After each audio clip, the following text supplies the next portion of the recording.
छान अशा fresh female आहेत मित्रांनो. हे बघा चारा वगैरे नॅचरल खातात, अशा काही आजारी वगैरे काहीच नाही आहेत. सगळ्या लोडेड फिमेल आहेत मित्रांनो.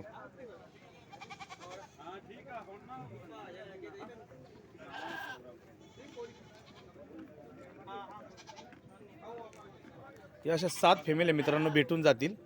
ही काय आपण घेतलेली नाही, पण ह्या मिळून जातील आपल्याकडे. मित्रांनो झेडबॅक मध्ये फिमेल आहे, 4 महिन्याची गाभण आहे, top quality.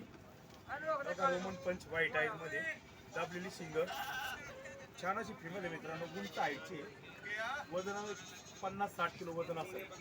Top quality female आहे मित्रांनो. त्या पुन्हा पाहिजे मित्रांना शेतसाड गोट फार्मला भेटून जाईल. या सगळ्याच फिमेल मित्रांनो आधी 3-3 महिन्याच्या गाभण आहेत. काही झेड ब्लॅक मध्ये ही एक 2.5 महिन्याची, ही एक 2.5 महिन्याची टॉप क्वालिटीचे फिमेल आहे बघा. जे ब्लॅक मध्ये पण व्हाईट रेड आईज मध्ये जे कोणा मित्रांना पाहिजे तर आपलं भेटून जाणार शेरसर गोपाळ. धन्यवाद.